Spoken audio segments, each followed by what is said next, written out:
오늘도 우리 기뻐하는 교회 주일 예배 함께 하신 여러분들을 주님의 이름으로 환영하고 축복합니다. 우리 옆에 계신 분들과 인사하겠습니다. 보고 싶었습니다. 반갑습니다. 인사하겠습니다.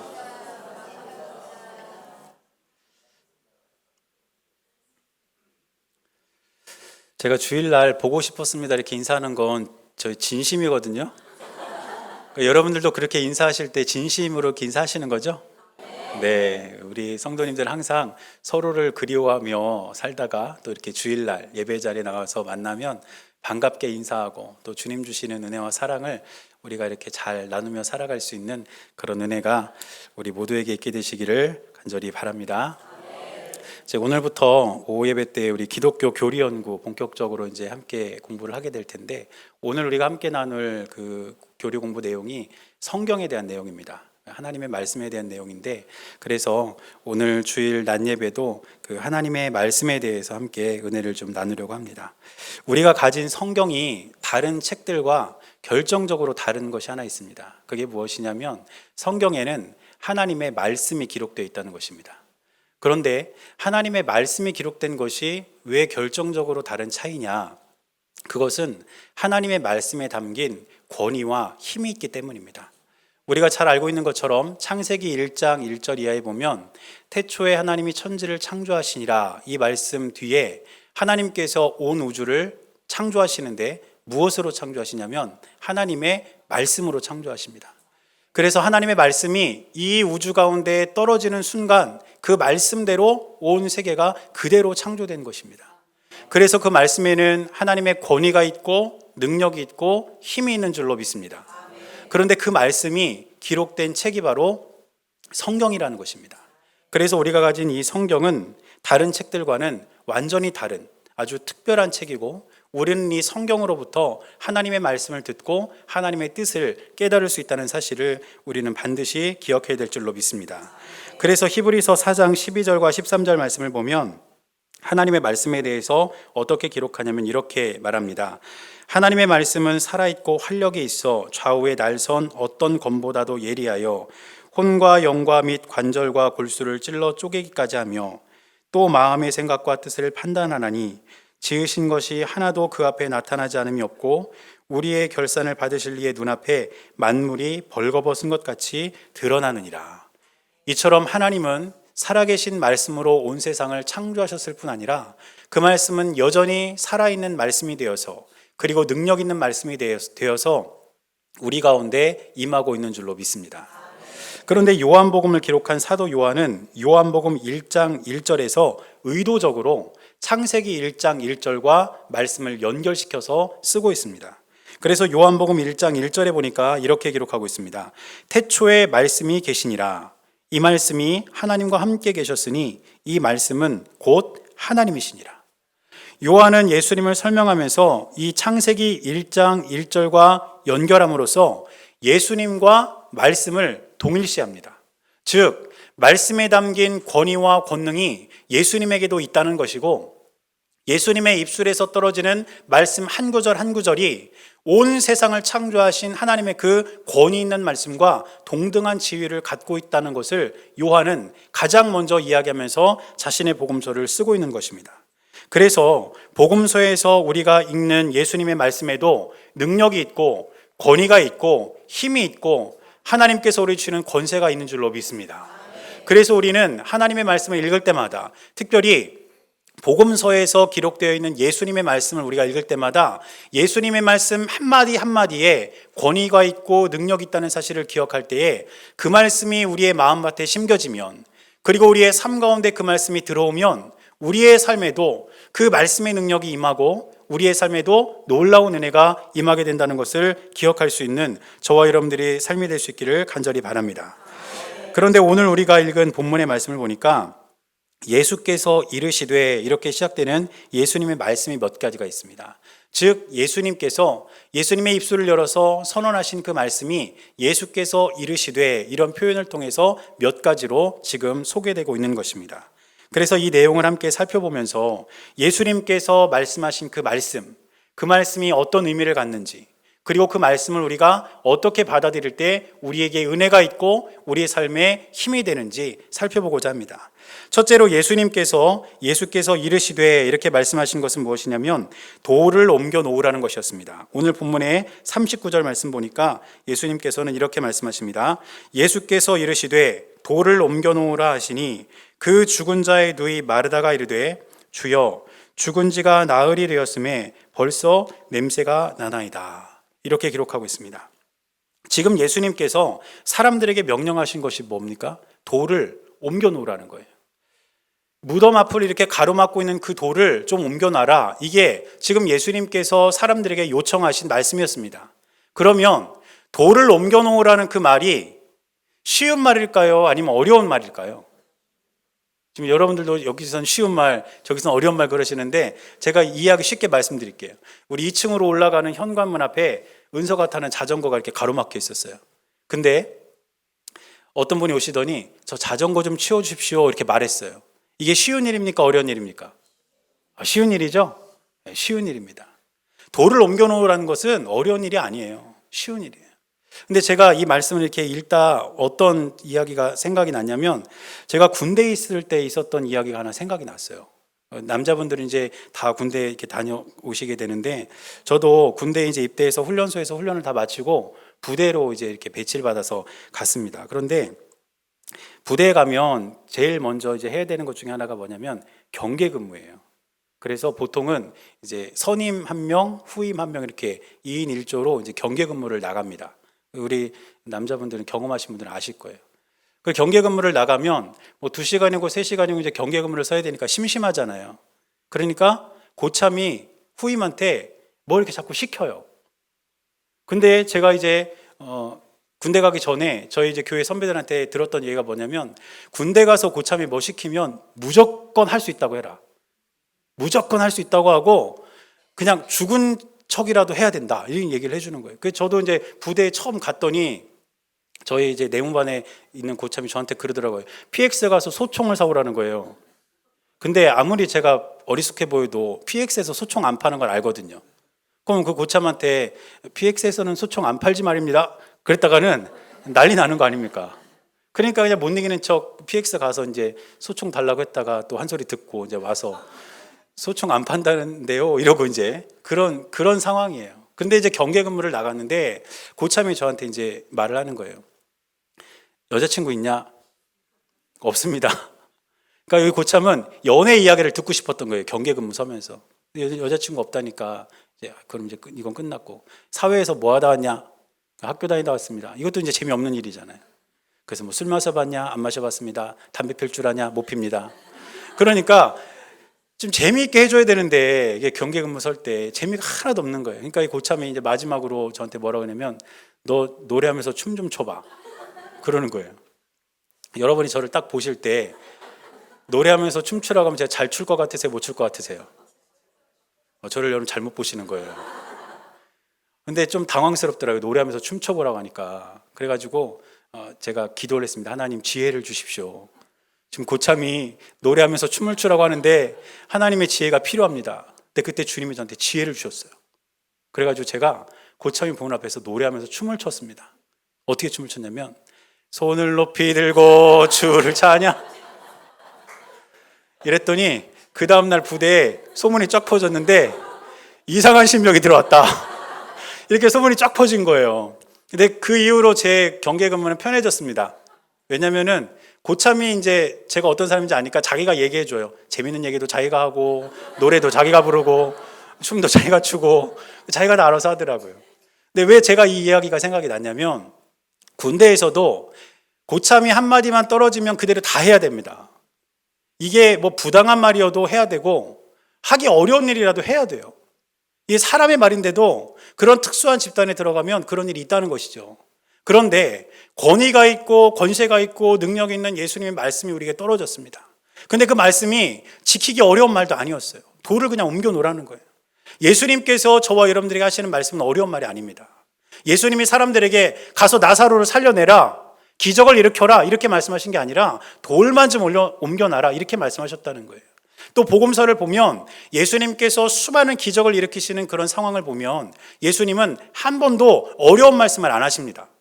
다 우리가 할 수 있는 말씀만 하세요. 그래서 마태복음 8장 13절에 보면 백부장이 하인을 고치신 예수님의 이야기가 나와요. 백부장이 자기 하인이 죽어가니까 예수님께 고쳐달라고 와서 이야기를 합니다. 그때 예수님이 뭐라고 말씀하시냐면 가라, 내 믿음대로 될지어다. 어떻게 하라는 거예요? 그냥 가라는 거예요.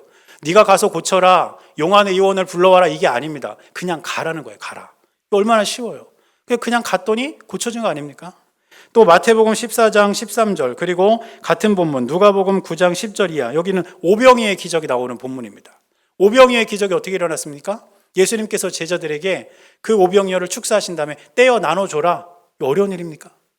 빵을 떼어서 나눠주고 고기를 좀 떼어서 나눠줘라. 이거 어려운 일 아니잖아요. 예수님은 항상 우리에게 어려운 일을 시키는 게 아니라 우리에게 할 수 있는 일을 말씀하신다는 거죠. 그런데 문제는 뭐냐면 우리가 그 말씀을 들었을 때에 순종하지 않고 그 말씀에 반응하지 않기 때문에 우리의 삶에 어려움이 있고 고통이 있고 때로는 힘든 길을 걸을 때가 있다는 것입니다. 오늘 나사로의 무덤에는 큰 돌이 가로막혀 있었습니다. 그런데 어쩌면 저와 여러분들의 마음에는 그 돌보다 더 무거운 의심의 돌, 선입견의 돌, 이런 돌이 우리의 마음을 막고 있기 때문에 하나님께서 우리의 삶 가운데 역사하시는 그 역사를 우리가 지금 못 보고 있는 것 아닙니까? 우리 주님께서 저와 여러분들에게 지금 내 마음을 가로막고 있는 의심의 돌을 옮겨놔라, 선입견의 돌을 옮겨놔라, 이렇게 말씀하실 때에 그 주님의 말씀을 아멘으로 받고 우리의 마음을 가로막고 있는 그 의심의 돌, 선입견의 돌을 우리가 옮겨놓을 때에 저와 여러분들의 삶에는 기적이 일어나고 주님께서 주신 은혜가 넘쳐나게 될 줄로 믿습니다. 그래서 우리의 마음을 가로막고 있는 이 믿음의 장애물들, 의심과 선입견의 돌을 다 옮겨놓고 주님을 신실하게 바라볼 수 있는 저와 여러분들의 삶이 될 수 있기를 주님의 이름으로 간절히 축원합니다. 두 번째로 예수님께서 하신 말씀은 무엇이냐면 내가 믿으면 하나님의 영광을 보리라는 것입니다. 오늘 40절 말씀 보니까 이렇게 기록하고 있습니다. 예수께서 이르시되 내 말이 내가 믿으면 하나님의 영광을 보리라 하지 아니하였느냐 하시니. 지금 예수님께서는 마르다에게 내가 믿으면 하나님의 영광을 볼 것이다, 이렇게 말씀하셨습니다. 바꿔 말하면 내가 믿지 않으면 하나님의 영광을 볼 수 없다는 겁니다. 지금 예수님께서 이 말씀을 하시면서 요한복음 11장 4절 말씀과 연결시켜서 지금 이 말씀을 하셨는데 4절 말씀을 앞으로 넘어가서 보면 예수님께서 어떻게 말씀하셨냐면 이제 예수님은 마리아와 마르다가 보낸 사람들로부터 나사로가 병들어서 죽게 되었다는 그런 이야기를 들은 후에 이렇게 말씀하셨습니다. 4절에 예수께서 들으시고 이르시되 이 병은 죽을 병이 아니라 하나님의 영광을 위함이요 하나님의 아들이 이로 말미암아 영광을 받게 하려 함이라 하시더라. 지금 나사로가 겪고 있는 이 병은 죽는 것으로 끝나는 병이 아니라는 거예요. 지금 이 병은 하나님의 영광을 드러내기 위한 과정이라는 것, 그것을 지금 예수님은 이미 4절 말씀에서 말씀을 해주셨고, 그리고 지금 40절에 다시 마르다에게 내가 믿으면 하나님의 영광을 볼 것이다. 지금 나사로의 죽음은 그냥 죽음으로 끝나는 이야기가 아니라 이 일을 통해서 하나님의 영광이 어떻게 나타나는지를 너희들에게 보이기 위함이다. 지금 예수님께서 이렇게 말씀하셨다는 것입니다. 사랑하는 여러분, 우리가 우리의 마음에 있는 의심의 돌을 치워버리고 하나님의 역사하심을 믿으면 우리는 우리의 삶을 통해 하나님의 영광을 분명히 발견하게 될 줄로 믿습니다. 저는 저와 여러분들이 그런 하나님께 대한 절대적인 믿음을 가지고 하루하루를 믿음으로 살아갈 수 있는 귀하고 복된 삶이 우리 모두에게 있게 되시기를 주님의 이름으로 간절히 축원합니다. 그런데 우리가 믿음으로 반응하고 믿음을 가지고 살아갈 때에 우리에게 어떤 유익이 있을까요? 여러분, 우리가 믿음을 가지고 살아가면 우리에게 유익이 있습니다. 그 유익이 무엇인지 아십니까? 우리의 삶에 기대가 있다는 거예요. 우리가 살아가는 이 삶에 있어서 100% 만족하면서 살아가는 삶이 어디 있겠습니까? 제가 지난주에 제 동기 목사님하고 이제 통화를 하면서 그 친구 목사가 이제 그 속회를 이렇게 인도하면서 그런 이야기를 했대요. 요즘에 어떻게 지내는지 한번 좀 나눠봅시다. 이제 이렇게 이야기를 했더니 속회 함께 모여서 예배드리는 성도님들이 하나씩 말씀을 하기 시작하는데 어렵지 않은 사람들이 없다는 거예요. 겉으로 보기에는 다 웃고 있고 편안해 보여도 각자의 삶 가운데 기도의 제목이 있고 그 가운데 근심이 있고 고민도 있고 다 있더라는 겁니다. 우리의 삶이 그런 거 아닙니까? 그런데 그러한 삶을 살아가는 우리의 삶에서도 우리가 믿음을 가지고 살아갈 때 있는 유익이 있습니다. 그게 뭐냐? 바로 우리의 삶 가운데 하나님께서 주시는 기대가 있다는 거예요. 성경을 보면 성경에 있는 많은 인물들도 어려운 길들을 다 걸어간 사람들입니다. 그런데 그 사람들이 믿음으로 한 걸음 한 걸음 걸어갈 때에 그들의 삶 가운데는 기대가 있었습니다. 아브라함은 본토 친척 아비 집을 떠나라는 하나님 말씀을 듣고 자기가 살아가고 있던 아주 좋은 땅을 떠나서 아무것도 없는, 그리고 전혀 모르는 땅으로 출발합니다. 그게 얼마나 힘들고 어려운 길이었겠습니까? 그러나 아브라함에게는 하나님이 보여주실 땅에 대한 기대가 생긴 겁니다. 모세는 어떨까요? 모세는 이제 하나님의 말씀을 듣고 이스라엘 백성들을 이끌고 애굽에서 빠져나옵니다. 몇 명만 데리고 여행을 가서 시간을 같이 보내는 것도 쉽지 않은 일일 텐데 그렇게 엄청난 많은 사람들을 데리고 광야를 헤매는 것은 정말 쉽지 않은 일일 것입니다. 그 어려움 속에서도 모세가 믿음으로 반응했을 때 모세에게는 어떤 기대가 있었습니까? 가나안 땅에 대한 기대가 있었던 겁니다. 다니엘은 포로기를 겪었던 사람입니다. 그런데 다니엘도 하나님께 대한 믿음을 잃지 않고 하루 3번 예루살렘을 향하여 창문을 열고 기도할 때에 다니엘에게는 민족의 회복이라는 기대를 가지고 하나님 앞에 설 수 있었다는 것입니다. 사랑하는 여러분, 우리가 믿음으로 반응하고 믿음으로 살아갈 때에 저와 여러분들의 삶에 분명한 기대가 있게 될 줄로 믿습니다. 저도 저의 삶에 대한 믿음이 있고 제가 저의 아이에 대한 믿음도 있어요. 하나님께서 주신 말씀으로 인해서 저희 아이에 대한 믿음도 있습니다. 지금만 바라보면 기대가 안 되죠. 깜깜하죠. 맨날 놀기만 하고 축구하고 옷 막 빵꾸나고 오고 막 이러는데 그래도 하나님께서 주신 믿음으로 이 아이를 바라보니까 기대가 생기는 거예요. 앞으로 이 아이를 어떻게 하나님께서 사용하실까? 기대가 되는 거 아닙니까? 저는 또 우리 교회에 대한 기대도 있습니다. 하나님께서 이곳에 우리 기뻐하는 교회를 세우셨는데 지금은 비록 미약하지만 하나님께서 우리 교회를 어떻게 사용하실까? 믿음을 가지고 바라보니까 기대가 생기는 거 아닙니까? 여러분 한 분 한 분에 대해서도 저는 기대가 있어요.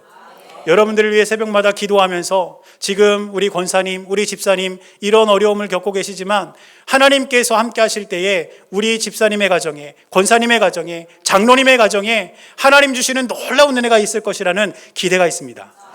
사랑하는 여러분, 우리가 하나님을 믿는 이 믿음을 굳게 붙잡고 우리의 삶에 부어주시는 하나님의 은혜와 사랑을 기대하면서 오늘도 믿음으로 걸어갈 수 있는 귀하고 복된 은혜가 우리 모두에게 있게 되시기를 주님의 이름으로 간절히 축원합니다. 그리고 또 한 가지 예수님께서 말씀하신 것이 무엇이냐면 풀어놓아 다니게 하라는 말씀입니다. 오늘 본문의 44절 말씀 보니까 이렇게 기록하고 있습니다.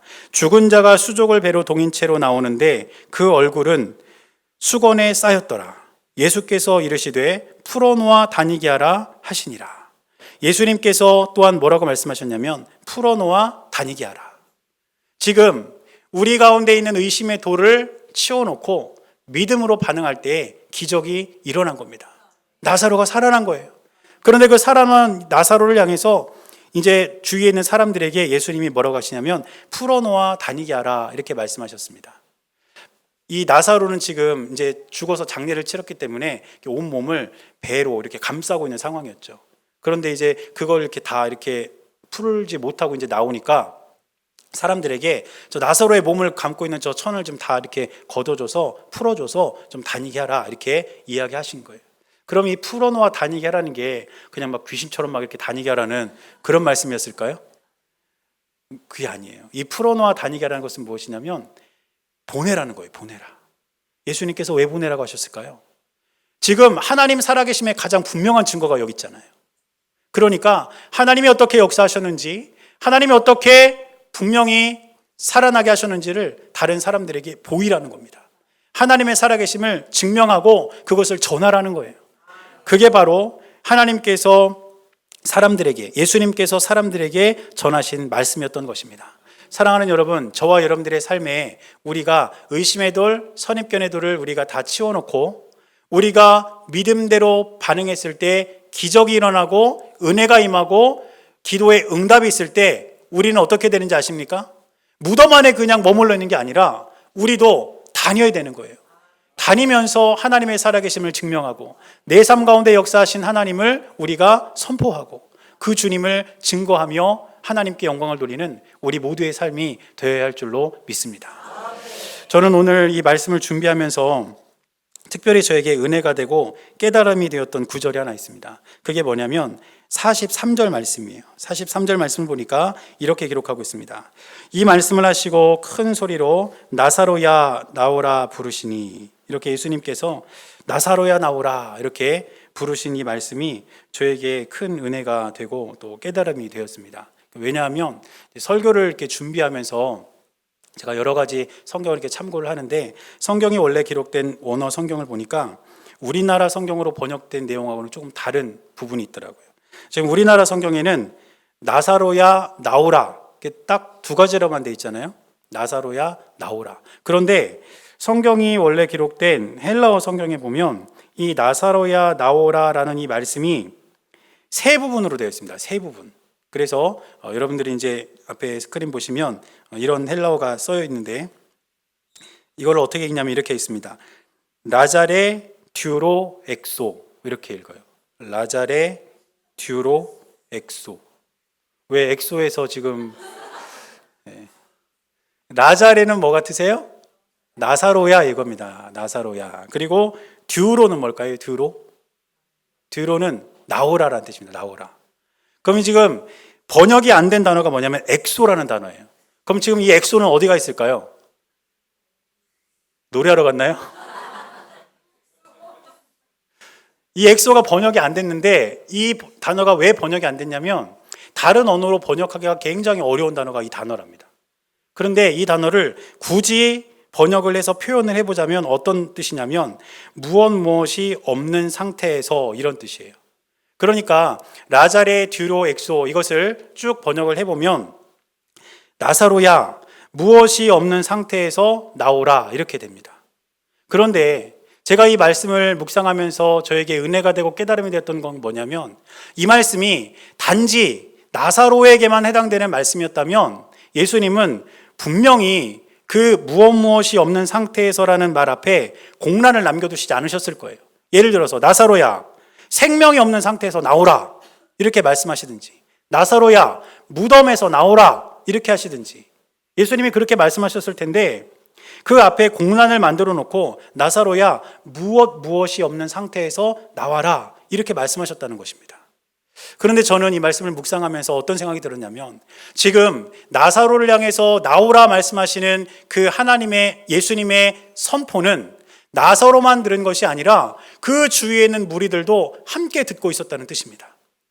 그러면 지금 나사로는 육신의 생명이 끊어져서 육신이 죽은 상태였겠지만, 지금 살아있는 것처럼 거기 서 있는 무리들도 죽음과 같은 상황을 겪는 사람들이 있지 않았겠습니까?